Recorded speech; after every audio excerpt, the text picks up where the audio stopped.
அனைவருக்கும் வணக்கம். நம்ம ஆர்ஆர்பி என்டிபிஎஸ்சி குரூப் டிக்கான ஆப்டிடியூட் அண்ட் ரீசனிங் வீடியோவில் இது 10வது வீடியோ. ஏற்கனவே போட்டிருக்க எல்லா வீடியோஸும் ப்ளேலிஸ்ட்டில் ஆட் பண்ணியிருக்கோம். அதுக்கான லிங்க்கும் கீழே டிஸ்கிரிப்ஷனில் கொடுத்துருக்கேன். ஆர்ஆர்பிக்கு டெஸ்ட் பேட்ச் அல்லது வீடியோ கிளாஸ் வேணும் அப்படின்னா நம்ம ஆப்பில் ஆர்ஆர்பிக்கான test series and video class batch அவைலபிளாக இருக்குது. நீங்கள் இந்த ஆர்ஆர்பி 10 அப்படிங்கிற கூப்பனை யூஸ் பண்ணி அந்த video class or test batches வேணும்னா பர்ச்சேஸ் பண்ணிக்கோங்க. அடிஷ்னல் 10% டிஸ்கவுண்ட் உங்களுக்கு வந்து கிடைக்கும். ஏதாவது டவுட் இருந்தால் 9994359181 அப்படிங்கிற நம்பருக்கு காண்டாக்ட் பண்ணுங்கள். லாஸ்ட்டாக நம்ம பார்த்த செகண்ட் கொஷின் பேப்பர் செட்டில் இந்த 53rd கொஷின்ஸ் வரைக்கும் நம்ம வந்து சால்வ் பண்ணியிருப்போம். நோட் பண்ணியிருப்பீங்கன்னு நினைக்கிறேன். ஸோ இப்போ வந்து பார்த்திங்கன்னா ரிமைனிங் கொஷின்ஸ் வந்து சால்வ் பண்ணுவோம். வீடியோ பிடிச்சிருந்தா லைக் பண்ணுங்கள். சேனலுக்கு மறக்காமல் சப்ஸ்கிரைப் பண்ணி வச்சுக்கோங்க. அப்போ தான் நம்ம வீடியோஸ் போட்டதையும் உடனே உங்களுக்கு நோட்டிஃபிகேஷன் வரும். தொடர்ந்து சப்போர்ட் பண்ணுங்கள். ஏதாவது டவுட் இருந்தால் கமெண்ட்டில் போடுங்க. நான் பேசிக் சில இன்ஃபர்மேஷன் சொல்லிட்டு தான் என்னுடைய கொஷின்ஸை சால்வ் பண்ணுறதுக்கும் அதை எப்படி டீட்டெயில்டாக ஒரு பிகினராக இருக்கிறவங்களுக்கு புரியுங்கிற மாதிரி நான் சொல்லியிருப்பேன். அதை பற்றின உங்களுடைய கருத்துக்கள் கொடுங்க. இன்னும் வேகமாக போடணும், இல்லை இன்னும் கொஞ்சம் ஸ்லோவாக நடத்தணும் அப்படின்னு எந்த ஃபீட்பேக்காக இருந்தாலும் நீங்கள் எனக்கு கமெண்ட்டில் மறக்காமல் தெரியப்படுத்துங்க. ஏன்னா நிறைய பேர் வீடியோஸ் பார்க்குறீங்க, ஆனால் எனக்கு எந்தவித சப்போர்ட்டும் கமெண்ட்டில் வந்து தெரிவிக்க மாட்டேங்கிறீங்க. அண்ட் லைக்ஸாகவும் நீங்கள் வந்து சப்போர்ட் பண்ணலாம். அப்போ தான் எனக்கு வந்து இந்த வீடியோஸ் நிறைய பேருக்கு போய் சேர்ந்துருக்கு, புரியுது அப்படிங்கிற ஒரு ஃபீட்பேக்கும் எனக்கு கிடைக்கும். ஸோ இன்றைக்கான கொஷின்ஸ் ஸ்டார்ட் பண்ணலாம். 3 cot θ is equal to tan θ அப்படின்னு சொல்லிட்டு அந்த தீட்டாவுடைய வேல்யூ என்னன்னு சொல்லி கேட்டிருக்காங்க. ஸோ நமக்கு தெரிய வேண்டியது இப்போ sin θ அப்படின்னா sin 0, 30, 45, 60, 90 இதுக்கான வேல்யூஸ் உங்களுக்கு தெரியணும். cos θ, ஓகே, tan θ, இந்த மாதிரி நமக்கு ஒவ்வொன்றுக்குமான வேல்யூஸ் வந்து நமக்கு தெரியணும். சரிங்களா? அது தெரிஞ்சால் ஈஸியாக இந்த கொஷினை ஆன்சர் பண்ணிடலாம். இப்போது 3 cot θ, cot θவோட value cot θ is equal to 1/tan θ. அதனுடைய தலைகீழியாக இருக்குமா? ஓகே, அதனுடைய தலைகீழியாக இருக்கும். cot θ is equal to 1/tan θ. So cot θக்கு பதிலாக நம்ம வந்து என்ன பண்ணலாம்? 1/tan θ அப்படிங்கிறத அப்ளை பண்ணோம் அப்படின்னா என்ன கிடைக்கும்? 3 is equal to tan square θவாக மாறுமா? நமக்கு வேண்டியது tan θ. tan θ அப்படிங்கிறது √3 மாறும். √3 மாறுமா? இந்த √3 tan θவில் எதுக்கு வந்து √3 வரும்னு பார்த்தீங்கன்னா 60 டிகிரிக்கு √3ன்னு கிடைக்கும். அப்போது நமக்கு அந்த θவோட வேல்யூ என்னது? 60 டிகிரி. ஓகே, அப்போது 60 டிகிரி அப்படிங்கிறது கொடுத்துருக்கூடிய ஆப்ஷனில் பையோட வேல்யூ 180. அப்போது 180/3 போட்டால் தான் நமக்கு வந்து என்ன கிடைக்கும்? 60 டிகிரி கிடைக்கும். That is 5/3. அந்த ஆப்ஷன் எங்கே இருக்குன்னு பார்த்தா ஆப்ஷன் 4th இருக்குது. ஸோ அதுதான் நம்மளோட answer. Okay, right. Next question போகலாமா? அடுத்து இப்போ பாருங்கள், ஒரு கல்லூரியில் உள்ள 917 மாணவர்களில் 535 பேர் ஆண்கள் ஆவார். வரைபடத்தில் முக்கோணம் என்பது ஆங்கில வழியில் பயிலக்கூடிய மாணவர்களையும், அது மட்டும் இல்லாமல் வட்டம் அறிவியல் பிரிவில் பயிலக்கூடிய 279 மாணவர்களையும் குறிக்கிறது. செவ்வகம் மாணவிகளை குறிக்கிறது. மாணவர்களுடைய பகிர்வு மற்றும் அவர்களது பயிற்று வழி விருப்பங்கள் மேலும் பிரிவு பற்றிய ஒரு சில தகவல் வரைபடத்தில் சேர்க்கப்பட்டுள்ளது அப்படின்னு சொல்லியிருக்காங்க. ஸோ இதை வச்சுக்கிட்டு அப்படின்னா இந்த இமேஜை பார்த்துட்டு எத்தனை ஆண் மாணவர்கள் ஆங்கில வழியில் அறிவியல் பிரிவில் பயில்கின்றனர் அப்படிங்கிறத நம்ம வந்து கண்டுபிடிக்கணும். ஸோ இதை நீங்கள் நல்லா அண்டர்ஸ்டாண்ட் பண்ணி பார்க்கணும். டோட்டலாக இந்த கல்லூரியில் படிக்கிறவங்க 917 பேர். அதில் மேல் கேண்டிடேட்ஸ், அதாவது பாய்ஸ் அப்படின்னு எடுத்துக்கோங்க, அது பார்த்திங்க அப்படின்னா 535 பேர். அப்போ நமக்கு கேர்ள்ஸ் மட்டும் எத்தனை பேர் இருப்பாங்க? இதை மைனஸ் பண்ணால் தெரிஞ்சிடும். பண்ணால் எவ்வளோ கிடைக்கிது? 917ல் 535 போனால் 2, 11ல் வந்து 3 போனால் 8. ஓகே, ஸோ 8ல் 5 போச்சுன்னா 3. 382 மாணவிகள் இந்த கல்லூரியில் படிப்பாங்க. ஓகே, இன்னொரு இன்ஃபர்மேஷன் சொல்கிறாங்க. முக்கோணம் என்பது ஆங்கில வழியில் படிக்கக்கூடிய, இது இங்கிலீஷ், ஆங்கில வழியில் படிக்கக்கூடிய மாணவர்களையும், வட்டம் அறிவியல் பயிலக்கூடிய மாணவர் சயின்ஸ் படிக்கிறவங்களையும் சொல்லுது. 240 அறிவியல் பிரிவில் வட்டம் அறிவியல் பிரிவில் பயிலக்கூடிய 279 மாணவர்களை குறிக்கிறாங்க. டோட்டலாக சர்க்கிள்ங்கிறது 279. ஓகேங்களா? அதே மாதிரி முக்கோணம் அப்படிங்கிறது ஆங்கில வழியில் பயிலக்கூடிய 134. ஸோ உங்களுக்கு ஒரு டவுட் இருக்கும், இப்போ முக்கோணம் அப்படிங்கிறது இந்த முக்கோணம் எங்கே இருக்கா? ஸோ இந்த ஏரியாவில் டோட்டலாக படிக்கிறவங்க தான் 134. பட் இங்கே பார்த்தீங்க அப்படின்னா இங்கே வந்து முக்கோணத்துக்குள்ளே ஒரு 24 இருக்காங்க, ஒரு 62 இருக்காங்க. 24ம் ஒரு 62ம் ஆட் பண்ணுறோம். ப்ளஸ் முக்கோணத்தில் இந்த இடத்துலையும் கொஞ்சம் பேர் வருவாங்க. அதை நம்ம XYன்னு எடுத்துக்கிறோம்னு வச்சுக்கோங்க. X + Y அப்படின்னு எடுத்துக்கிட்டால் டோட்டலாக அதுதான் 134ங்க. ஓகே, அப்போது நமக்கு எக்ஸும் ஒய்யும் சேர்ந்த வேல்யூ என்ன அப்படின்னு பார்த்தா 134ல் நம்ம இந்த 86 வந்து மைனஸ் பண்ணணும். 86 மைனஸ் பண்ணால் நமக்கு கிடைக்கக்கூடியது 42 இல்லையா? சாரி 48, சரிங்களா? 48 வந்து கிடைக்கும். அதாவது எக்ஸும் ஒய்யும் சேர்ந்த வேல்யூ. ஓகே, எக்ஸ் ஒய் சேர்ந்த வேல்யூ வந்து நமக்கு எவ்வளோ கிடைக்கும்? 48 கிடைக்கும்.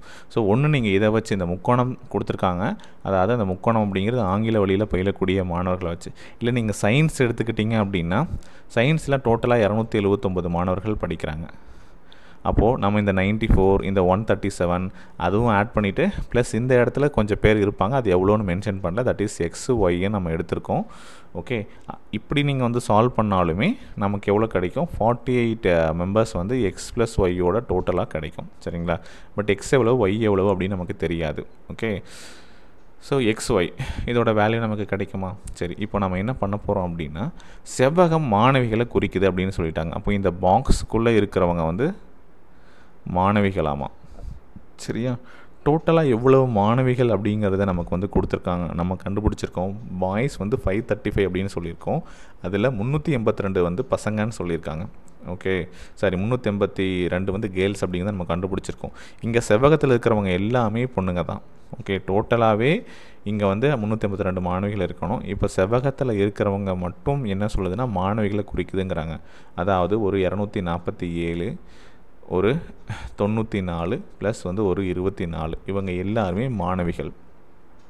ஓகே, மாணவிகளை குறிக்கக்கூடியது. அப்போ இதை எல்லாத்தையும் ஆட் பண்ணால் நமக்கு என்ன கிடைக்குதுன்னு பாருங்கள். 15, ஓகே, ரிமைனிங் 1 10, நமக்கு வந்து 16, ரிமைனிங் 1 365. அப்போது இந்த பாக்ஸில் இருக்கிறவங்க செவ்வகத்தில் இருக்கிறவங்க மொத்தம் 365 பேர் வந்து பார்த்திங்க அப்படின்னா மாணவிகள் இருக்காங்க. டோட்டலாக மாணவிகள் வந்து எவ்வளோ பேர் இருக்கணும் அப்படின்னா 382. அப்போ இந்த இடத்துல இருக்கக்கூடிய இந்த எக்ஸ் என்னங்கன்னு தெரிஞ்சிருமா?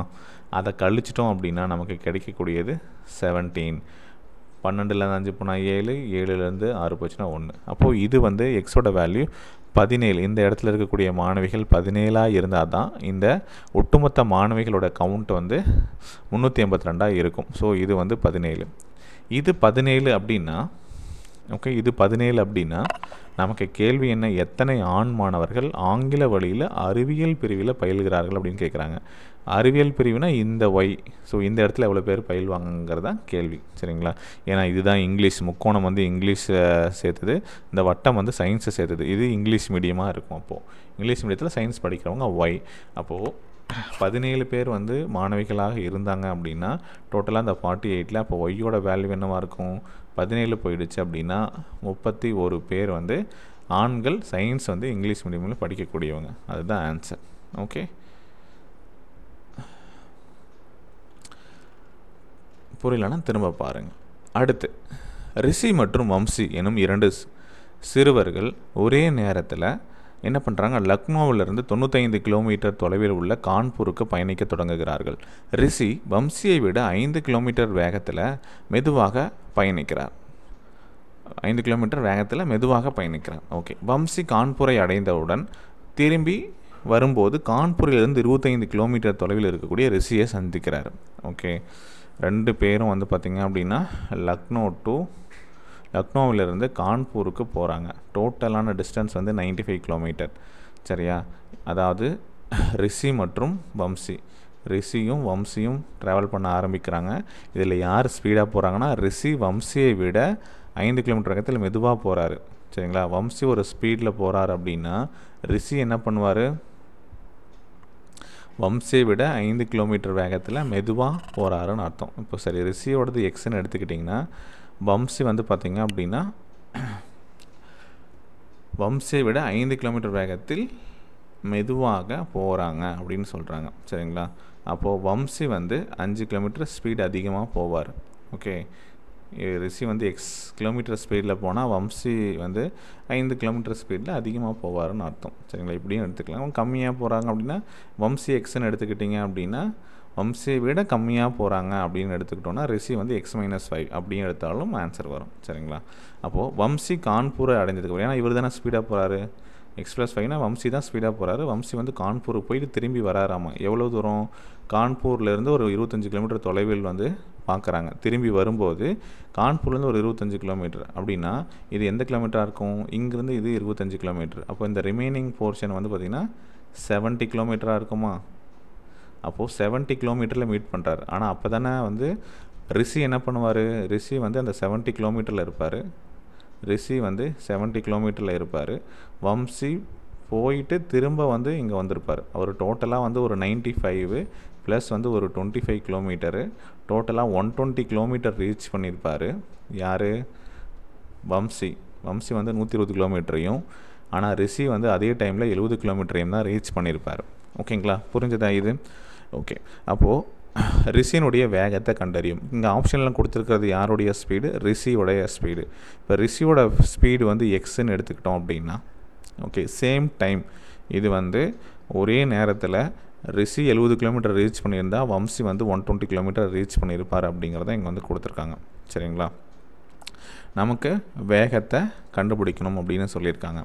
நீங்கள் ஃபார்முலாவில் அப்ளை பண்ணி போட்டாலும் ஆன்சர் வந்து கிடைக்கும். சரிங்களா, இப்போ நமக்கு வந்து டைம் தெரியணும், அந்த 2 பேருக்குமான வித்தியாசம் எவ்வளோ ஸ்பீட் டிஸ்டன்ஸில் போகிறாங்க அப்படிங்கிறது நமக்கு வந்து தெரியும். இதை வச்சு நம்ம வந்து சப்ஸ்டிட் பண்ணியும் கண்டுபிடிக்கலாம். இல்லை ஆப்ஷன்லேருந்து போகிறோம். இப்போ 6 கிலோமீட்டர் வந்து எடுத்துக்கிறோன்னு வச்சுக்கோங்க. ரிஷியினுடைய வேகம் 6 கிலோமீட்டர் அப்படின்னு எடுத்துக்கிட்டால் வம்சி வந்து 6 + 5 11. சரிங்களா, எக்ஸாக்டாக கேன்சல் ஆகுதான்னு பார்த்தா 120ல் கேன்சல் ஆகுதான்னு பார்த்தா கேன்சல் ஆகலை. சரிங்களா, 11 டேபிளில் கொஞ்சம் எக்ஸ்ட்ரா வரும். அதாவது 11ஆல் டிவைட் பண்ணிங்க அப்படின்னா 10.something ஹவர் நம்ம எவ்வளோ டைம் எடுத்துக்கணும் ஒன்று இருக்குது இல்லையா, 10 மணி நேரத்துக்கு மேலே எடுத்துக்கும். சேம் 10 மணி நேரத்தில் இவர் அதாவது 6 கிலோமீட்டர் ஸ்பீடில் ரிசீவ் போயிருந்தாருன்னா 60 கிலோமீட்டர் சம்திங் போயிருப்பாரா? Okay, 60 something. இது வந்து பார்த்திங்க அப்படின்னா 120 / 11 இருக்குது. சரிங்களா, அப்போது 11ஆல் அடிச்சுன்னா 11 மீதி இருக்குது. சம்திங் 100ஆக எடுத்துக்கிட்டோம் அப்படின்னா 9 இல்லையா, 09. ஸோ சம்திங் வந்து பார்த்திங்கன்னா இவர் 60 + சம்திங் தான் வந்திருப்பார். 70 ரீச் பண்ணியிருக்க மாட்டார். ஷியூராக சொல்லலாமா? ஷியூராக சொல்லலாம் இல்லையா? அதாவது இவர் வந்து 7. அப்போது இந்த ஆப்ஷனில் எடுக்கும்போது 6 ஆப்ஷன் இல்லை, பட் 7 ஆப்ஷன் எடுத்து பாருங்கள். ஒருவேளை ரிஷி வந்து 7 km/h ஸ்பீடில் போனார் அப்படின்னா வம்சி வந்து பார்த்திங்கன்னா 12 km/h ஸ்பீடில் போயிருப்பாங்க, ஹவரில் போயிருப்பாங்க. அப்போது இந்த 120 கிலோமீட்டர் ரீச் பண்ணுறதுக்கு அவருக்கு 10 hours ஆகிருக்கும். ஓகேவா, அதே மாதிரி ரிஷி வந்து ஒரு 10 hours ட்ராவல் பண்ணியிருந்தாருன்னா 70 கிலோமீட்டரில் இருந்திருப்பாரா? அதானே சொல்கிறோம். ரிஷி 70 கிலோமீட்டரில் இருக்கும்போது வம்சி வந்து கான்பூர் போயிட்டு அந்த 95 கிலோமீட்டர் ரீச் பண்ணிவிட்டு திரும்ப வந்திருக்காரு. இங்கே அவர் டோட்டல் டிஸ்டன்ஸ் 120, அதே 10 ஹவர்ஸில். ஆனால் ரிஷி வந்து அதே 10 ஹவர்ஸில் 70 கிலோமீட்டர் தான் ரீச் பண்ணியிருப்பார். அப்போது இந்த ஆப்ஷன் தான் கரெக்டாக இருக்குது, ஆப்ஷன் 4. அப்படி திங்க் பண்ணி நீங்கள் போட்டுக்கலாம், ஆப்ஷனை பார்த்து போட்டுக்கலாம். இது ஒரு மெத்தடு. ஸோ இல்லை நீங்கள் வந்து ஆஸ் யூஷுவல் சால்வ் பண்ணுறீங்கனாலும் சால்வ் பண்ணலாம். டைரெக்டாக அப்ரோச் பண்ணுறோம் அப்படின்னா டைரெக்டாக நமக்கு தெரியும், என்ன தெரியும், டைம் வந்து ஈக்குவல், சேம் டைமிங்கில் தான் நடக்குதுன்ட்டு. So time is equal to distance by speed அப்படிங்கிற ஃபார்முலா தெரியும். டிஸ்டன்ஸ் வந்து ஒருத்தர் வந்து 70 கிலோமீட்டர் ரீச் பண்ணியிருக்கிறாரு. ஓகே, அவரோட ஸ்பீடு வந்து நம்ம என்னென்னு எடுத்துக்கிட்டோம், எக்ஸ்ன்னு எடுத்துக்கிட்டோம். சரிங்களா, ரிஷியோட டைம் ஸ்பீட் அதுவும் சேம் டைம் தான். சேம் டைமில் வந்து பார்த்திங்கன்னா அவர் வந்து என்ன பண்ணுறாரு, வம்சி வந்து 120 கிலோமீட்டர் ரீச் பண்ணியிருக்கிறாரு நமக்கு தெரியும். x+5 அப்படிங்கிற ஸ்பீடில் போகிறார் அப்படின்னு சொல்லிட்டு. சரிங்களா, ரைட். அப்போது இதை நீங்கள் வந்து கேன்சல் பண்ணிங்கன்னா என்ன கிடைக்கும், 7x + 7 × 35 is equal to 12x அப்படின்னு சொல்லிட்டு கிடைக்கிது. ஓகேங்களா, ஸோ இதை வந்து இந்த பக்கம் போச்சு அப்படின்னா 5x இஸ் ஈக்குவல் டு 35ன்னு கிடைக்கும். That is x is equal to 7. இப்போ எக்ஸோட ஸ்பீடு யாரோடது, ரிஷின்னு எடுத்துக்கிட்டோம், அதுதான் 7. ஆன்சர் வந்து ஆப்ஷன் 4th இருக்குது, 7 km/h ஸ்பீடில் போயிருப்பாங்க. ஓகே, இது ஈஸியாக இருந்தாலும் ஓகே. சரிங்களா, அடுத்து பாருங்கள் கொஷின் நம்பர் 60 0,2 மற்றும் 1,-3 ஆகிய புள்ளிகளினுடைய செல்லும் நேர்கோட்டினுடைய சமன்பாட்டை கண்டறியவும் அப்படின்னு சொல்லியிருக்காங்க. ஸோ 2 புள்ளிகள் வந்து உங்களுக்கு வந்து கொடுத்துருக்காங்க. அதாவது x1 y1 x2 y2 அப்படிங்கிற பாயிண்ட்ஸ் வந்து கொடுத்துருக்காங்க. ஸோ இந்த நேர்கோட்டினுடைய சமன்பாடு அப்படிங்கிறத கண்டுபிடிக்கும் அப்படின்னா x minus x1 divided by y minus y1 is equal to x2 minus x1 divided by y2 minus y1. Okay, so இந்த ஃபார்முலாவில் சப்ஸ்டிட் பண்ணிங்க அப்படின்னா உங்களுக்கு அந்த நேர்கோட்டினுடைய சமன்பாடு என்னென்னு கண்டுபிடிச்சிடலாம். சரிங்களா? ஸோ இது வந்து x1 y1, இது x2 y2, அது 0,2 1,-3. இதை சப்ஸ்டிட் பண்ணலாமா? பண்ண என்ன கிடைக்கும்னு பார்க்கலாமா? x மைனஸ் x1ஓட வேல்யூ என்னது 0 டிவைடட் பை y1ஓட வேல்யூ y மைனஸ் y1ஓட வேல்யூ என்னது 2 இஸ் ஈக்குவல் டு x2ஓட வேல்யூ என்னது 1 மைனஸ் x1ஓட வேல்யூ என்னது 0 டிவைடட் பை ஓகே y2ஓட வேல்யூ என்னது -3 மைனஸ் 2ன்னு இருக்கு. சரிங்களா? ரைட், சரி, y1ஓட வேல்யூ 2, ஓகே, -3 -2, ரைட். ஸோ இப்போது நாம் இதை சால்வ் பண்ணோம் அப்படின்னு என்ன கிடைக்கும்? x by y minus 2 is equal, சரி இங்கே எழுதுகிறேன், உங்களுக்கு மறைக்கும் இல்லையா? ஸோ இங்கே பாருங்கள், x divided by y minus 2 is equal to 1 by -5 அப்படின்ட்டு இருக்கும். கரெக்டாக? ஸோ இதை நம்ம என்ன பண்ணலாம்? -5x is equal to y minus 2 அப்படிங்கிற ஈக்குவேஷனுக்குள்ளே கொண்டு போகலாம். ஸோ இது எல்லாத்தையும் ஒரே சைடு கொண்டு வரோம் அப்படின்னா என்ன கிடைக்கும்? ஏன்னா இது கிராஸ் மல்டிப்ளை பண்ணியிருக்கோம், அதுதான் பண்ணியிருக்கேன் இந்த ஸ்டெப்பில். இப்போது 5x plus y minus 2 is equal to 0 அப்படிங்கிறத நமக்கு ஒரு ஈக்குவேஷனாக கிடைக்கும். இந்த ஆப்ஷன் எங்கே இருக்குது அப்படின்னு பார்த்தீங்கன்னா ஆப்ஷன் ஏவில் இருக்குது. அதுதான் நம்மளோட ஆன்சர். ஓகே, முடிஞ்சதா? அப்போ நமக்கு நேர்கோட்டினுடைய சமன்பாடு என்னங்கிறது தெரியணும். அப்போ இந்த ஃபார்முலாவை வச்சுக்கிட்டு அப்ளை பண்ண வேண்டியது தான். ஓகே, நீங்கள் இதில் அப்படியே திங்க் பண்ணிவிட்டு இந்த வேல்யூஸை போட்டு எக்ஸ் 0 இருக்கா, அப்போ இங்கேயே எழுதலாம் x by y minus 2, அப்போ 1 by -5 அப்படின்னு இருக்கும். இந்த ஸ்டெப்புக்கு வந்துடலாம். சரிங்களா? அப்போ இதை இங்கே கிராஸ் மல்டிப்ளை பண்ணால் 5x, okay, -5x is equal to y minus 2, அப்போ y minus 2 5x plus y minus 2 தான் ஆன்சர் அப்படிங்கிறது ஒரு 2 ஸ்டெப்பில் நீங்கள் வந்து அப்ளை பண்ணிடலாம். ஸோ இந்த ஃபார்முலா எழுதி போட்டாலும் சரி, மைண்டில் இருந்துச்சு அப்படின்னா டக்குன்னு வேல்யூஸை மட்டும் டைரெக்டாக இதை எழுதி போட்டுக்கலாம். சரிங்களா? அடுத்து கொஷின் நம்பர் 61 பாருங்கள். 61ல் அடுத்ததாக வரக்கூடிய பதத்தை தேர்ந்தெடுக்கும் அப்படின்னு சொல்லியிருக்காங்க. ஸோ நமக்கு என்னென்ன வேல்யூஸ் வந்து கொடுத்துருக்காங்க அப்படிங்கிறத ஒரு வாட்டி நீங்கள் கவனிங்க. AZYB அப்படின்னு கொடுத்துருக்காங்க. ஸோ இதை வந்து நான் ஜூம் பண்ணிடுறேன்.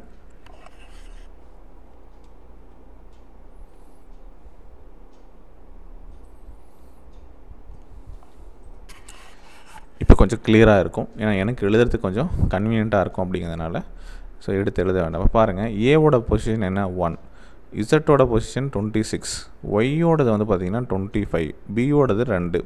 அதே மாதிரி ஈயோட பொசிஷன் பார்த்தோம் அப்படின்னா 5, வி வந்து 22, யூ வந்து 21, எஃபோட வேல்யூ 6, ஐயோட வேல்யூ 9, ஆரோட வேல்யூ 19, சரி 18, சரிங்களா? கியூவோட வேல்யூ 17, ஜேவோட வேல்யூ 10, எம்மோட வேல்யூ 13, என்னோட வேல்யூ 14, எம்மோட வேல்யூ 13, என்னோட வேல்யூ 14. ஸோ இதெல்லாம் அதனுடைய ஆல்ஃபபெட் பொசிஷன் வேல்யூ. இதை நம்ம ஏற்கனவே படித்து வச்சுருப்போம். இப்போ இதுக்குள்ளே என்ன ரிலேஷன்ஸ் இருக்குதுன்னு பாருங்கள். இப்போது ஒவ்வொரு லெட்டருக்குமான ரிலேஷன்ஷிப் என்ன? இப்போ 1 இருக்குது, 26 இருக்குது, 25 இருக்குது. இப்போ ஃபஸ்ட்டு இதை பார்க்கும்போது ஃபஸ்ட் லெட்டர் லாஸ்ட் லெட்டர், அதுக்கு அடுத்து பார்த்திங்க அப்படின்னா 25வது லெட்டர் செகண்ட் லெட்டர் இருக்குது. ஸோ இந்த மாதிரி ஒரு லாஜிக் எடுத்தோம் அப்படின்னா அடுத்து பார்த்தோம் அப்படின்னா இ இருக்குது, 5th லெட்டர் இருக்கா. அப்போது அடுத்து இங்கே என்ன வரணும்? 25வது லெட்டர் கொடுத்துருக்காங்க. ஸோ அந்த மாதிரி ஏதாச்சும் லாஜிக்கை யோசித்தோம் அப்படின்னா பக்கத்தில் வந்து பார்த்திங்கன்னா அதாவது ஆப்போசிட்டாக வரும்ல, அந்த மாதிரி இவி ஆப்போசிட் லெட்டராக இருக்குது. சரியா? புரியுதா? AB CDE FG HIJ KL M NOP QRST UV W X Y Z. So AZ, so இது ஏஇசட், அப்புறம் ஒய்பி இந்த மாதிரி கொடுத்துருக்காங்களா. ஸோ இவி சரிங்களா, இவி கொடுத்துருக்காங்க. ஸோ அதே மாதிரி யூஎஃப் இப்படி கொடுத்துருக்காங்கன்னு வைக்கலாமா. ஸோ இந்த 2 லெட்டர் சரிங்களா. பட் இங்கே இருந்து இங்கே ஜம்ப் அப்படிங்கிறது பார்க்கும்போது பியிலேருந்து சிக்கு வந்து ஒரு 3 லெட்டர்ஸ் ஜம்ப் ஆகிருக்குன்னு வச்சுக்கோங்க. ஸோ அதே மாதிரி எஃப்லேருந்து ஒரு 3 லெட்டர்ஸ் ஜம்ப் ஆனால் நமக்கு என்ன கிடைக்கும்? ஐ கிடைக்கும். ஐ ஆர் ஆப்போசிட்டில் இருக்கா. அடுத்து கியூஜே இருக்கா. ஸோ அதே மாதிரி ஜேவிலேருந்து நம்ம என்ன பண்ணலாம்? ஒரு 3 லெட்டர் ஜம்ப் பண்ணுவோம். 3 எம் ஆகிடுச்சா. ஓகே, அடுத்து எம்என் வந்துருச்சா. ஓகே, மறுபடியும் என்ன கிடைக்கும்? ரிவர்ஸில் இப்படி பார்த்தாலும் இதே லெட்டர் சரிங்களா. என்எம் அப்படிங்கிறது கிடச்சிருச்சு. ஓகே, என்எம் அப்படிங்கிறது கிடைக்குது. MN MN. ஓகே, பட் அதுக்கு அடுத்த லெட்டர்ஸ் தானே வரணும் நமக்கு. ஸோ லாஜிக் படி நம்ம பார்க்கும்போது இதுக்கு அடுத்தது அப்படின்னா ஓஎல் இந்த மாதிரி தானே வரணும். ஸோ சேம் ரிப்பீட் இந்த இடத்துல இருக்கும்போது எம்என் அப்படின்னா என்எம் அப்படின்னு தான் வரணும். ஸோ ஓகே, ஸோ இந்த ஒரு லாஜிக்கில் பார்த்தோம் அப்படின்னா சரி. ஓகே, என் இருக்குது. ஸோ என்லேருந்து நம்ம வந்து ஸ்டார்ட் பண்ணுறோம் அப்படின்னா என்லேருந்து ஒரு 3 லெட்டர்ஸ் பார்க்குறோம். ஓகே, அடுத்து என்ன வரும்? கியூ இருக்குமா. ஓகே, கியூஜே அப்படின்னு ஆப்ஷன் எழுதலாம். கியூஜே எழுதலாம். அடுத்து ஆர்ஐ, கியூஜே எழுதிட்டோம். அப்போ மேலேருந்து எழுதணும் ஐஆர். ஸோ இந்த ஆப்ஷன் சரியாக இருக்கும். ஓகே, கியூஜே ஐஆர் எப்படி நான் கொண்டு வந்திருக்கேன் அப்படின்னா புரியுது இல்லையா.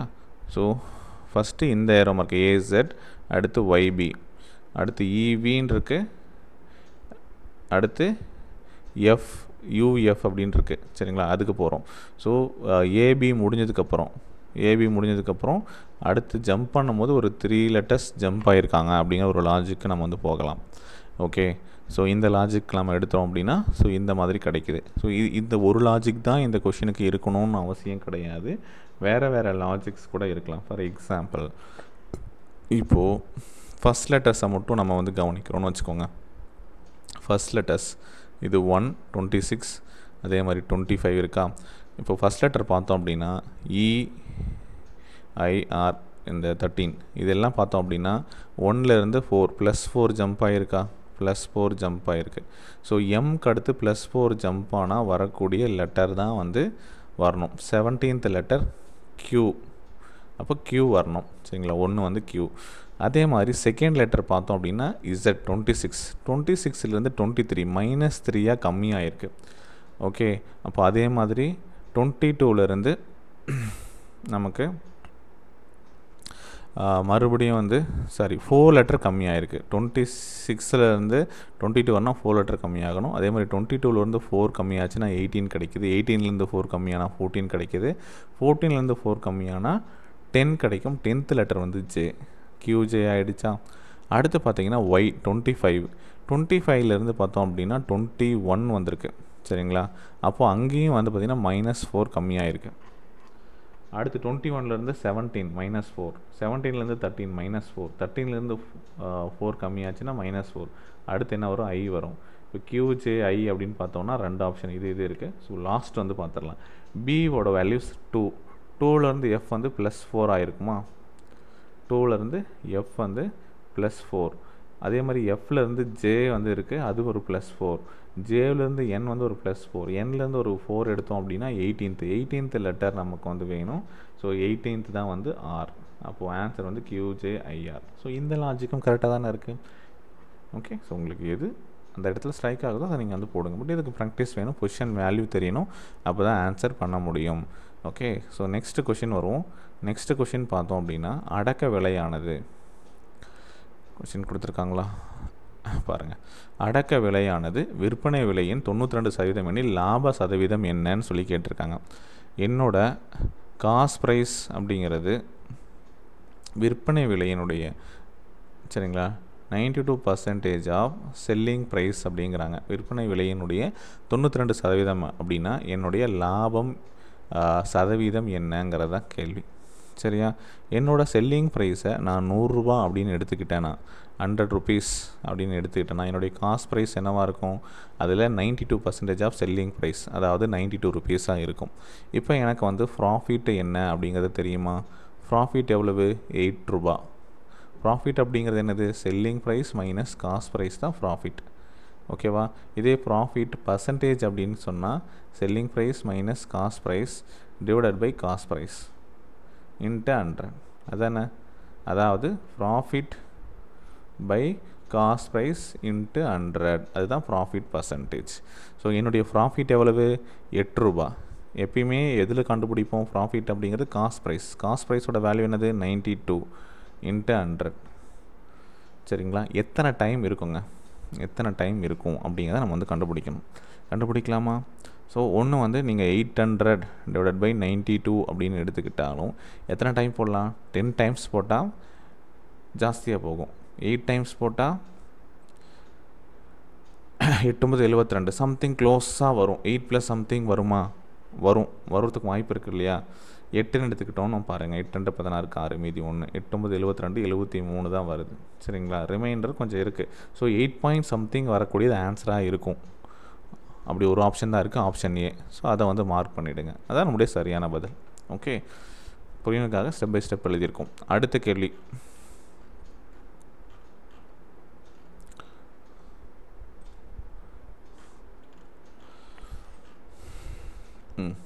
மறுபடியும் வந்து ஒரு கோடிங் டீகோடிங் கொஷின்னு. ஸோ இதை எப்படி அப்ரோச் பண்ணலாங்கிறத பாருங்கள். ஈஸியாக இருக்கா அப்படிங்கிறத பார்ப்போமா? ஸோ BRIDEன்னு இருக்குது. அதாவது second letter, 18th letter, 9th letter, 4th letter, 5th letter இருக்குது. சரிங்களா? ஸோ இது கூட வந்து பார்த்திங்கன்னா 6th லெட்டர் F, V வந்து 22, அடுத்து M வந்து 13, ஓகே, H வந்து 8, ஐயோட வேல்யூ வந்து 9. இதுக்கெலாம் என்ன ரிலேஷன்ஷிப் பார்த்தா 4 லெட்டர் ஆட் ஆகுது, 4 லெட்டர் ஆட் ஆகுது, 4 letter 4 letter 4 letter 4 letter add பண்ணி கொடுத்துருக்காங்கிறது என்னால் கண்டுபிடிக்க முடிஞ்சது பார்த்த உடனே. ஏன்னா அது டக்குன்னு எனக்கு வந்து ஆல்ஃபபெட்டோட பொசிஷன்லேயே தெரியுது. இப்போ எஸ்ஸோட வேல்யூ வந்து உங்களுக்கு தெரியும் 19th. 19th ஒரு 4 லெட்டர் ஆட் பண்ணோம்னா 23. அப்போ 23வது லெட்டர் என்ன வரும்? W. ஸோ இங்கே எல்லாத்துலேயும் W அதே தான் இருக்குது. ஸோ கடைசியில் பார்த்தோம் அப்படின்னா அதுவும் கொஞ்சம் சிமிலராக இருக்குது. ஸோ நமக்கு வந்து 3 லெட்டர் செக் பண்ணவே தேவையில்லை. அடுத்து வந்து 4வது லெட்டர் G இருக்குது. G வந்து 7th லெட்டர். 7th 4 எடுத்தோம் அப்படின்னா 11th லெட்டர் வரணும். 11 4 தானே? ஸோ எல்லாத்துலேயும் 4 தானே ஆட் பண்ணியிருக்காங்க? S. Okay, so 4th letter வந்து 7. ஸோ G வந்து 7. 7 + 4 வந்து 11. 11ஓட லெட்டர் K. 11க்கு என்ன வரும்? K வரும். ஓகே, ஸோ K இருக்கக்கூடிய ஆப்ஷன் பார்த்திங்கன்னா இது 2 ஆப்ஷன் இருக்குது. சரியா? KPI. ஸோ ஆனால் நம்ம என்ன பார்த்தோம்? சிமிலராக இருக்கக்கூடியது WMR வரணும் அப்படிங்கிறத பார்த்தோம். சரிங்களா? N வராது, WM அப்படிங்கிறது வரணும். ஏன்னா ஸோ எழுதியே சொல்லிடலாம். சரியா? எஸ்ஸோடது வந்து உங்களுக்கு 19, ஐயோட வேல்யூ 9, என்னோட வேல்யூ 14, ஓகே, ஜியோட வேல்யூ 7, எல்லோட வேல்யூ 12, ஈயோட வேல்யூ 5. ஓகே, அப்படின்னா +4 ஆட் பண்ணோம். +4 ஆட் பண்ணால் நமக்கு என்ன கிடைக்கும்? 23. 23னா W. அடுத்து 13. 13th letter M. 13th letter என்ன வரணும்? M வரணும். ஸோ M இருக்கக்கூடியது இந்த ஆப்ஷன் வராதுங்கிறது எலிமினேட் பண்ணிடலாம். ஓகே, ஸோ மீதி எல்லாமே VMRன்னு கரெக்டாக இருக்குது. ஸோ லாஸ்ட்டு செக் பண்ணால் கூட ஓகே. இது 5. 5 + 4 9 வரணும். 9ஓட லெட்டர் I. ஐன்னு முடியக்கூடிய ஆப்ஷன் இது தான். ஸோ ஆப்ஷன் 3 தான் வந்து வரும். சரிங்களா? ஆப்ஷன் 3 எஸ், சரியான பதில். 4 ஆட் பண்ணோம். எல்லாத்தையும் உட்காந்து எழுதிட்டு இருக்க வேண்டாங்கிறதுக்காக சொல்கிறேன். சிமிலராக இருக்குது WM. ஸோ ஃபஸ்ட்டு W தான், 4 தான் ஆட் பண்ணுறோன்னு தெரிஞ்சிச்சு. கடைசியில் ஐயில் முடியணும். சரிங்களா? ஸோ ஐயில் முடிகிறது வந்து 2 ஆப்ஷன் இருக்குது. ஸோ செகண்ட் லெட்டர் வந்து எம்மில் முடியணும்னு தெரியணும். ஐ வந்து 9th லெட்டர் +4 வந்து 13th ஆட் பண்ணால் எம் வரணும். ஸோ இது வராது, ஐயில் முடியறதும் இது தான். அப்போது இந்த ஆன்சரை மார்க் பண்ண வேண்டியது தான். எடுத்து ஒட்டுமொத்தமாக எழுதினாலும் ஓகே. அடுத்த கேள்வி பாருங்கள். 52 கார்டுகள் கொண்ட ஒரு சீட்டுக்கட்டிலிருந்து நம்ம 2 சீட்டுகள் எடுக்கிறோன்னு வச்சுக்கோங்க. 52 கார்டுகள் கொண்ட ஒரு சீட்டுக்கட்டிலிருந்து 2 கார்டுகள் எடுக்கப்படுகிறது. 2 கார்டுகளில் ஒரு கார்டு சிவப்பாக மற்றும் ஒரு கார்டு கருப்பாக இருப்பதற்கான நிகழ்தகவு என்ன? டோட்டலாக 52 கார்ட்ஸ். எவ்வளோ கார்ட்ஸ் இருக்கும்? டோட்டல் கார்ட்ஸ் 52 கார்ட்ஸ் இருக்கும். அதில் ரெட் கார்ட்ஸ் எவ்வளோ இருக்கும் அப்படின்னா 26 கார்ட்ஸ் இருக்கும். பிளாக் கார்ட்ஸ் எவ்வளோ இருக்கும் அப்படின்னு பார்த்தீங்கன்னா 26 கார்ட்ஸ் இருக்கும். இப்போ உங்களுக்கு கார்ட்ஸ் வந்து தெரியணும். முதல்ல வந்து எந்தெந்த கார்ட்ஸு எந்தெந்த கலரு எது எது இருக்கும் அப்படின்னு சொல்லிட்டு. இப்போ ரெட் கார்ட்ஸில் ஆர்ட்ஸும் டைமண்டும் இருக்கும். பிளாக் கார்ட்ஸில் ஸ்பேட்ஸும் கிளப்ஸும் இருக்கும். சரிங்களா? அப்போது ரெட் கார்டு வந்து ஆர்ட்ஸ் வந்து 13, டைமண்ட் வந்து 13. பிளாக் கார்டில் வந்து ஸ்பேடு கிளப்பு ரெண்டும் 13 டோட்டலாக 26 கார்டு இருக்கும். இப்போ இந்த கொஷினில் வந்து நமக்கு வந்து கேட்கக்கூடியது இப்போது உங்களுக்கு வந்து டைமண்டா ஸ்பேடா இதெல்லாம் வந்து கேட்கல. சரிங்களா? எனக்கு வந்து ஒரு 2 கார்டு எடுக்க போகிறேன். ஒரு கார்டு வந்து ரெட் கார்டாக இருக்கணும் அப்படின்னா 52ல் எனக்கு வந்து 26 கார்டு. ஃபஸ்ட்டு நான் வந்து எடுக்கிறது ரெட் கார்டாக வந்துச்சுன்னு வச்சுக்கோங்க. 52ல் 26 பாசிபிலிட்டிஸ் இருக்குமா? அடுத்து எனக்கு வந்து பிளாக் கார்டு வேணும். சரிங்களா? ஏற்கனவே ஒரு கார்டு எடுத்துட்டேன். அப்போது மீதி 51 இருக்குமா? 51ல் 26 கார்டு இருக்கிறதுக்கான வாய்ப்பு இருக்கா? இது ரெண்டும் கம்பைன் பண்ணால் எவ்வளோ காம்பினேஷன் இருக்குது? அதாவது 26/52 × 26/51. ஓகே, இந்த அளவுக்கு காம்பினேஷன் இருக்குது. சரிங்களா? ஒன்று. இன்னொன்று வந்து பார்த்திங்கன்னா ஃபஸ்ட்டு வந்து பார்த்திங்கன்னா பிளாக் கார்டு கிடச்சிருச்சுன்னு வச்சுக்கோங்க எனக்கு. அப்போ என்ன கிடைக்கும்? அதாவது 52ல் 26 பிளாக் கார்டு ஃபஸ்ட்டு நான் வந்து எடுத்துருவேன். அடுத்து ரெட் கார்டு வந்து எடுக்கும்போது என்ன கிடைக்கும்? 51ல் 26 கார்டு வந்து ரெட் கார்டாக இருக்கும். இந்த பாசிபிலிட்டிஸ் இருக்கும். இதனுடைய காம்பினேஷன் எப்படி இருக்கும்? சேம் 26/52 × 26/51 இருக்கும். சரிங்களா? இதனுடைய ரெண்டு பாசிபிலிட்டிஸில் வருமா? அப்போது எனக்கு டோட்டலாக வந்து பார்த்திங்க அப்படின்னா எந்தெந்த வழிகளில் எனக்கு வந்து இந்த மாதிரி கார்ட்ஸ் வந்து கிடைக்குது அப்படிங்கிறத நம்ம வந்து போடலாமா? சரியா? அதாவது total probability for red first கிடச்சிது, அப்புறம் பிளாக் என்ன கிடச்சிதுன்னு பார்த்தோம். அதே மாதிரி சிமிலராக பிளாக் ஃபஸ்ட்டு வந்துச்சு, அப்புறம் ரெட்டு கிடைக்கிது அப்படிங்கிறத பார்த்தோம். அப்போது டோட்டல் ப்ராபபிலிட்டி அப்படிங்கிறத ஒன்று நம்ம வந்து பார்க்கணுமா? டோட்டல் ப்ராபபிலிட்டி அப்படிங்கிறத ஒன்று பார்க்குறோன்னு வச்சுக்கோங்க. ஓகே, அது என்னென்னா ரெண்டையும் ஆட் பண்ணுறோன்னு வச்சுக்கோங்க. அதாவது 26/52 × 26/51 ப்ளஸ் இங்கே கிடைச்சதையும் இதையும் ஆட் பண்ணுறோம். That is 26/52 × 26/51. இது எல்லாமே 2 டைம்ஸ் இருக்குது இல்லையா? அதுக்காக 2 × 26/52 × 26/51 எழுதலாம். ஸோ இது இங்கேயே கேன்சல் பண்ணலாம். 1/2ன்னு கிடைக்கும். ஓகே, இந்த 2வை கேன்சல் பண்ணிட முடியும். ரிமைனிங் இருக்கக்கூடியது பார்த்திங்கன்னா 26/51. நீங்கள் இங்கேயே கேன்சல் பண்ணிட்டு வந்தாலும் சரி, 1/2ன்னு கேன்சல் பண்ணிட்டு வந்தாலும் சரி. சரியா? 1/2. ஓகே, எப்படி கேன்சல் பண்ண வந்தாலும் ஓகே. ஸோ நமக்கு வந்து கடைசியில் கிடைக்கக்கூடியது என்னது? 26/51. 26/51 அப்படிங்கிறது நமக்கு டி ஆப்ஷனாக லாஸ்ட் ஆப்ஷனாக இருக்குது. அதுதான் நம்மளோட ஆன்சர். Okay, right. ஸோ இப்போ இந்த ஒரு மெத்தடில் தான் இந்த கொஷினை அப்ரோச் பண்ண முடியுமா அப்படின்னு கேட்டால், காம்பினேஷன்ஸ் டோட்டல் வேஸ் எத்தனை இருக்குது அப்படியும் நம்ம வந்து இந்த கொஷினை வந்து அப்ரோச் பண்ண முடியும். அதாவது என்சிஆர் அந்த காம்பினேஷன் மெத்தடில் வந்து நம்ம அப்ரோச் பண்ணலாம். சரிங்களா? அது எப்படி போடுறது அப்படின்னா, ஸோ சேம் இதே மாதிரி தான். ஓகே, நமக்கு டோட்டல் வேஸ் என்ன அப்படிங்கிறது நமக்கு தெரியணும் இல்லையா? அதாவது ஒரு ரெட் கார்டும் ஒரு பிளாக் கார்டும் சூஸ் பண்ணுறதுக்கான டோட்டல் வேஸ் என்ன இருக்கும்? 26 இருக்குது. 26 ஒரு ரெட்டு ஒரு பிளாக் அப்படிங்கும்போது டோட்டலாக 26 ஸ்கொயரோட வேல்யூ தெரியும். 676. 676 வழிகளில் நம்ம வந்து சூஸ் பண்ணலாம். சரியா? 676 வழிகளில் நம்ம வந்து ஒரு ரெட் கார்டும் ஒரு பிளாக் கார்டையும் சூஸ் பண்ணுறதுக்கான இது இருக்குது. சரிங்களா? இப்போது நமக்கு வந்து பார்த்திங்க அப்படின்னா அதில் எனி 2 கார்ட்ஸ். சரிங்களா? ஒரு ரெட் கார்டு ஒரு பிளாக் கார்டுன்னு பார்த்தோம். Total ways to choose any 2 cards. சரிங்களா? அந்த எனி 2 கார்ட்ஸ் 52ல் 2 கார்ட்ஸ் வந்து நம்ம சூஸ் பண்ண போகிறோம். சரிங்களா? அது எத்தனை இருக்குது? ஓகே, டோட்டல் அவுட்கம்ஸ் எத்தனை வரும் அப்படின்னு கேட்டால் டோட்டல் அவுட்கம்ஸ் 56ல் 2 எடுக்கணும் சரிங்களா. ஸோ NCR காம்பினேஷனில் நம்ம வந்து என்ன பண்ணுவோம் அப்படின்னா இதை வந்து சால்வ் பண்ணலாம். காம்பினேஷனில் நம்ம வந்து இதை சால்வ் பண்ணும்போது ஸோ இதனுடைய கால்குலேஷன் ஃபார்மேட் வந்து எப்படி அப்படிங்கிறத சில பேர் கேட்பீங்க.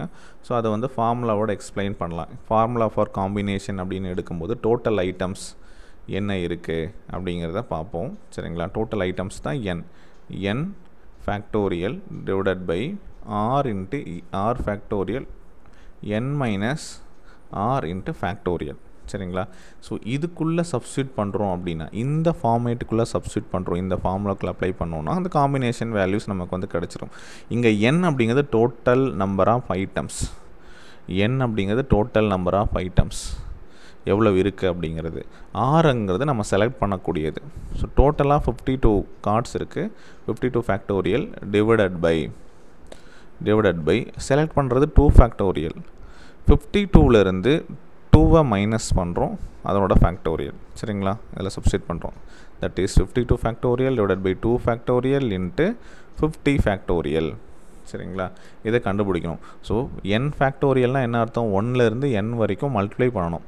2 ஃபேக்டோரியல் அப்படின்னா 2 இன்ட்டு 1 சரிங்களா. அதை எழுதுவோம், 2 வரைக்கும் அதை எழுதுவோம் சரிங்களா. இப்போ 52 ஃபேக்டோரியல் அப்படின்னா என்ன பண்ணுவோம், 52 இன்ட்டு 51 இந்த மாதிரி 1 வரைக்கும் போகணும் சரிங்களா. ரிமைனிங் 50 ஃபேக்டோரியல் வச்சுக்கலாமா. ஓகே, ஸோ அப்படி போனோன்னா 52 இன்ட்டு 51 டிவைடட் பை 2 ஃபேக்டோரியல்னால் 2 இன்ட்டு 1 சரிங்களா இன்ட்டு 50 ஃபேக்டோரியல். இதை அப்படியே வச்சுப்போம். ஸோ இதை தான் இங்கே எழுதியிருக்கோம். 52 ஃபேக்டோரியலை இப்படி சிம்ப்ளிஃபை பண்ணி எழுதிக்கிறோம் சரிங்களா. கீழே வந்து ஒரு 50 ஃபேக்டோரியல் இருக்குது. ஸோ இதுவும் கேன்சல் ஆகிடும். ஓகே, இந்த 2வால் இதை அடித்தோம் அப்படின்னா 26 இன்ட்டு 51 மல்டிப்ளை பண்ணி பாருங்கள். 26 இன்ட்டு 51 மல்டிப்ளை பண்ணால் ஒரு ஆன்சர் வருமா. ஓகே,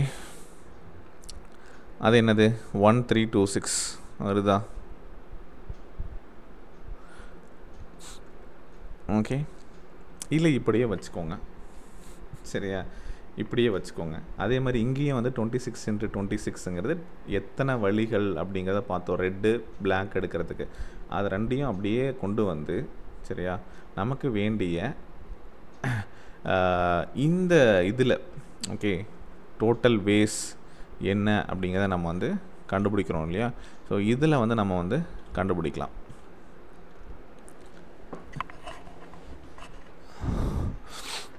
அது எப்படின்னா நமக்கு ப்ராபபிலிட்டியோட கால்குலேஷன், ஒரு ரெட்டு ஒரு பிளாக்கு,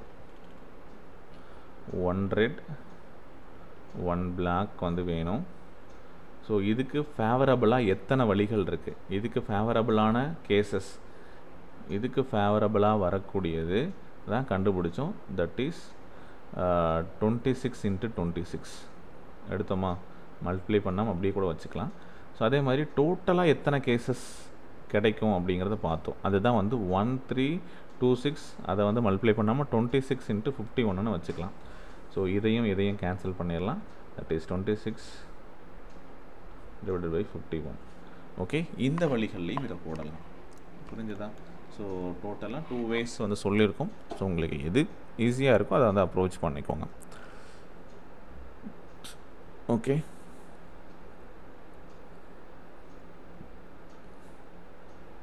சொல்லும்போது கவனித்து அது இடத்துல என்ன சொல்கிறோங்கிறத நோட் பண்ணிக்கோங்க, கண்டிப்பாக புரியும். ஃபார்முலா சொல்லியிருந்தேன். ஸோ ஃபார்முலாவும் சிம்பிளான ஒரு ஃபார்முலா தான் சரிங்களா. NR கொடுக்குறாங்க அப்படின்னா இந்த combination okay n factorial divided by r factorial n minus r factorial சரிங்களா. n அப்படிங்கிறது டோட்டல் வேஸ், டோட்டலாக இருக்கக்கூடிய ஐட்டம்ஸ் 52 ஐட்டம்ஸ், 52 ஃபேக்டோரியல். ஆறுங்கிறது 2 வழிகளை செலக்ட் பண்ணுறோம், 2 ஃபேக்டோரியல். ஸோ ரிமைனிங் வந்து 50 ஃபேக்டோரியல் சரியா. இதை தான் சால்வ் பண்ணியிருக்கோம். ஸோ இதை வந்து சால்வ் பண்ணி ஃபுல்லாக வேல்யூவாக கன்வெர்ட் பண்ணாமல் இதை அப்படியே வச்சுக்கிட்டோம். அதே மாதிரி ஃபேவரபிள் கேசஸாக வந்து 26 இன்ட்டு 26, கீழே வந்து 26 இன்ட்டு 51. அவ்வளோதான் விஷயம் சரியா. இதுவும் ஈஸியாக தான் இருக்கும், இதுவும் ஈஸியாக தான் இருக்கும். ஓகே, நெக்ஸ்ட் கொஷின் போகலாம். அடுத்து பாருங்கள், x + y = 9 அப்படின்னு சொல்கிறாங்க. xyயோட value 18. So x square plus y ஸ்கொயரோட வேல்யூ கேட்குறாங்க. நமக்கு எக்ஸ் ப்ளஸ் ஒய் ஹோல் ஸ்கொயரோட ஃபார்முலா தெரியுமா? X square plus y square plus 2xy அப்படின்ட்டு கொடுத்துருக்கூடிய வேல்யூ அப்படியே சப்ஸ்டிட் பண்ணுங்கள். எக்ஸ் ப்ளஸ் ஒய்யோட வேல்யூ எக்ஸ் வந்து 9 அப்படின்னா 9 square that is 81 is equal to x square plus y ஸ்கொயரோட வேல்யூ தான் எனக்கு வேணும். 2xyயோட வேல்யூ 18 அப்படின்னா 2xyயோட வேல்யூ 36. எனக்கு எக்ஸ் ஸ்கொயர் ப்ளஸ் ஒய் ஸ்கொயரோட வேல்யூ 81லேருந்து 36 போயிடுச்சு அப்படின்னா எனக்கு கிடைக்கக்கூடியது எவ்வளவு? 45. எக்ஸ் ஸ்கொயர் ப்ளஸ் ஒய் ஸ்கொயரோட வேல்யூ அப்போ 45. Answer option C. Okay, simple. Formula தெரிஞ்சால் போதும். அடுத்து பாருங்கள், ராமு அப்படிங்கிறவர் ஆண்டுக்கு 25% கூட்டு வட்டியில் ஒரு அமௌண்ட் வந்து கடனாக வாங்கியிருக்கிறாரு. ஓகே, எவ்வளவு தொகை வாங்கியிருக்கிறார் அப்படின்னு பார்த்தோம் அப்படின்னா 64,000 ரூபா வந்து வாங்கியிருக்கிறாரு. சரியா? கடனாக வாங்கிட்டு அதை ஒவ்வொரு வருஷமும் அவர் வந்து 3200 மட்டும் திருப்பி கொடுக்குறாரு. ஆனால் அவர் வாங்கின வட்டி பர்சன்டேஜோ 25% வட்டிக்கு வாங்கியிருக்கிறார். அதாவது இப்போ ஃபஸ்ட் இயர் எடுத்துக்கோங்க. ஃபஸ்ட் இயர் எடுத்துக்கிட்டோன்னா 64,000 ரூபா வாங்கினார். அதுக்கு ஒரு 25% வட்டியை போடுங்க. 25% வட்டியை போட்டோம் அப்படின்னா தட் இஸ் 1/4. 1/4 கரெக்டாக? 4ஆல் அடித்தோம் அப்படின்னா 16. எவ்வளோ கிடைக்கும்? 16,000 ரூபா வட்டி மட்டுமே வந்திருக்கும். சரிங்களா? ஆனால் 16,000 வட்டி, அசல் வந்து பார்த்திங்க அப்படின்னா ஒரு 64,000 இருக்குது. டோட்டலாக சேர்த்தணும் அப்படின்னா 80,000 கிடைக்கும். 80,000 வட்டியாக இருக்கும். ஆனால் அவர் வந்து அதில் 3,200 மட்டும் திருப்பி செலுத்துகிறார். அப்படி 200 மட்டும் திருப்பி செலுத்துறதுனால ரிமைனிங் அவருக்கு இருக்கக்கூடிய தொகை எவ்வளவு அப்படின்னா 76,800 ரூபா இருக்கும். இப்போ செகண்ட் இயரில் இந்த 76,800க்கு ஒரு 25% ரேட் ஆஃப் இன்ட்ரெஸ்ட் நம்ம வந்து போடணும். சரிங்களா? அப்படி போட்டோம் அப்படின்னா நமக்கு 19,200 ரூபா கிடைக்கும். சரிங்களா? அந்த 19,200 கூட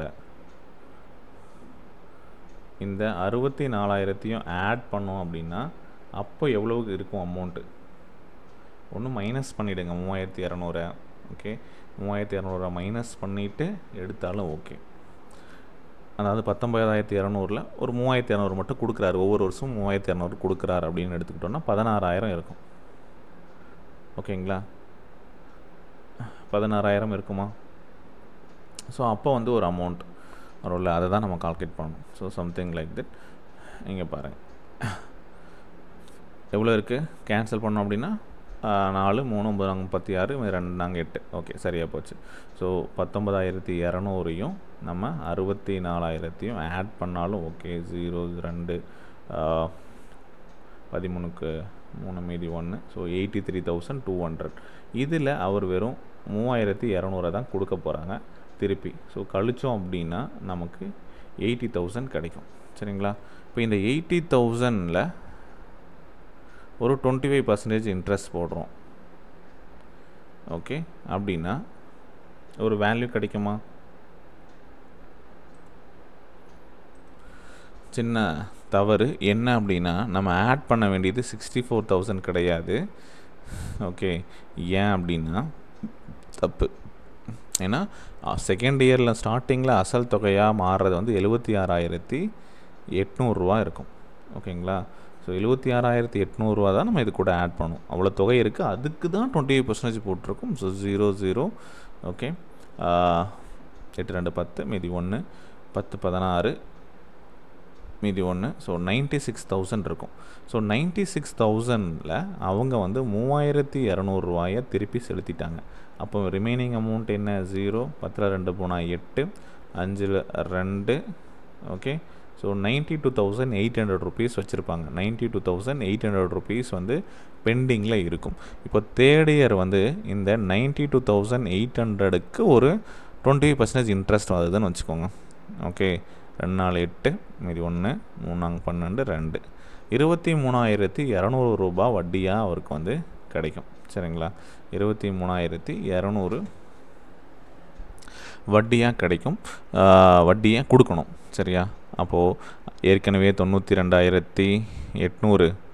ஓகே, அப்புறம் 23,200 சேர்த்தணும் அப்படின்னா ஒரு வேல்யூ கிடைக்கும். 0 0 0 1 6.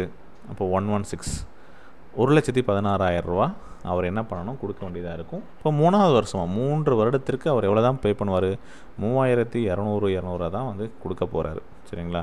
இப்போ 3,200 போயிடுச்சு அப்படின்னா கண்டிப்பாக இந்த கேள்விக்கான ஆன்சர் 1,12,800 கொடுக்க வேண்டியதாக இருக்கும். இந்த ஆன்சர் ஆப்ஷன் ஏவில் இருக்குது. அதுதான் சரியான பதில். இங்கே ஆப்ஷனை பார்த்தீங்க, சரி ஒரு வேலை சார் எனக்கு அவசரமாக இருக்குது, இந்த கொஷினை போடத்தில் டைம் ஆகுது அப்படின்னா நீங்கள் 2 ஆப்ஷனை சூஸ் பண்ணலாம், மீதி ஆப்ஷனை சூஸ் பண்ணக்கூடாது. இந்த ஆப்ஷனையும் சூஸ் பண்ண போகிறதில்ல, இதையும் சூஸ் பண்ண போகிறதில்ல. ஏன் அப்படின்னா நான் வாங்கினது 64,000 கடன், ஒவ்வொரு வருஷமும் 25% அதுக்கு இன்ட்ரெஸ்ட் வேறு போடுறோம். 25% இன்ட்ரெஸ்ட் போட்டாலே இதில் 4ல் 1 பங்கு அப்படிங்கிறது நமக்கு 16,000 வரும். ஓகே, ஆனால் அந்த வட்டியை கூட அவர் முழுசாக திருப்பி செலுத்த போதில்லை, வெறும் 3,200 தான் ஒட்டுமொத்தமாக 3 இயர்ஸே செலுத்தியிருப்பார். அப்போ கண்டிப்பாக அது 12,800 தான் 3 வருஷம் கடைசியில் திருப்பி செலுத்தணுங்கிறது ஆப்ஷனாக வராது, இதுவும் வராது. ஒன்று ஆப்ஷன் ஏவாக இருக்கணும், இல்லை ஆப்ஷன் சியாக இருக்கணும். 1வது ஆப்ஷனும் 3வது ஆப்ஷனாக தான் இருக்கும். அதில் ஏதாச்சும் ஒன்று ஃப்ளூக்கில் போட்டிருந்தா கூட 50% சான்ஸ் இருக்குது உங்களோட ஆன்சர் கரெக்டாக ஆகிறதுக்கு. சரியா? ஸோ இந்த கொஸ்டினுக்கான ஆன்சர் என்னது? Option A. ரைட். அடுத்து பாருங்கள், ஒரு எண்ணின் 45% அந்த எண்ணின் 70% காட்டிலும் 15 குறைவு. ஓகே, ஒரு எண் எக்ஸ்ன்னு எடுத்துக்கலாமா? ஒரு எண்ணின் 45%, சரிங்களா, அந்த எண்ணினுடைய 70% காட்டிலும், இப்போ என்கிட்ட 70% ஆஃப் எக்ஸுக்கும் அந்த எண்ணினுடைய 45%க்கும் இருக்கக்கூடிய வித்தியாசம் 15ங்கிறாங்க. ஓகே, அப்போ இதை கேன்சல் பண்ணலாமா? 70x minus 45x is equal to 1500. அதாவது 25x இஸ் ஈக்குவல் டு 1500. எக்ஸோட வேல்யூ இதால் இதை கேன்சல் பண்ணோம் அப்படின்னா 60. அப்போ ஆன்சர் வந்து ஆப்ஷன் 2 தான் சரியான பதில். அடுத்த கேள்வி, கொஷின் நம்பர் 74. ஸோ இது பாருங்கள், என்ன கொடுத்துருக்காங்க, 5 7/9. ஸோ இது வந்து ஒரு போர்ட் மாஸ் அப்ளை பண்ணி சால்வ் பண்ணக்கூடியது. ஸோ நான் இதை என்ன பண்ணுறேன், இதை வந்து அப்படியே கன்வர்ஷன் எடுத்துக்கிறேன். சரிங்களா? கன்வர்ஷன் எடுத்தால் என்ன கிடைக்குங்கிறத பாருங்கள். 45 ப்ளஸ் வந்து 7, 45 ஒரு 7 52/9 எழுதலாமா? இந்த டிவிஷனை நான் பெருக்கலாக மாற்ற போகிறேன். பெருக்கலாக மாற்றதுனால இதனுடைய தலைகீழி எழுத போகிறேன். 4 3 12 1 13. அப்போது 13/3ங்கிறதுக்கு பதிலாக 3/13 எழுதிக்கிறேன் டைரெக்டாக. அடுத்து இது வந்து பார்த்திங்கன்னா 84 ஒரு 9 93 ஓகே சாரி 93 கரெக்டு தான், 93/14 வரும். சரியா? ப்ளஸ் இது கேன்சல் பண்ணோம் அப்படின்னா 2 டைம்ஸ் கேன்சல் ஆகிடும், 7 2 14ன்னு மாறிடும். ரைட்டா? இப்போ வேறு என்ன கேன்சல் பண்ணலாம்? இந்த 3ஆல் 3 டைம்ஸ் அடிக்கலாமா? இந்த 3ஆல் இதை அடித்தோம் அப்படின்னா 9 ஒரு 3 3 வருமா? கேன்சல் பண்ணலாமா? இந்த இந்த 13ஆல் இதை அடித்தோம் அப்படின்னா 4 டைம்ஸ் கிடைக்கும். 4 டைம்ஸ் கிடைக்குமா? இந்த 4ஐ 2ஆல் அடிக்கலாம், 2 2 4 7 2 14. ஓகே, ஸோ இதை மல்டிப்ளை பண்ணோம் அப்படின்னா 2 × 31 62/7 + 14. Okay, plus 14. ஸோ இதை வந்து கன்வெர்ட் பண்ணுறோம் அப்படின்னா 9 7 63 வந்துடும். ஸோ 8 டைம்ஸ் 8 7 56 மீதி 6. சரிங்களா? ப்ளஸ் 14. ஸோ டோட்டலாக 8 + 14 22 6/7ங்கிறது தான் ஆன்சர்.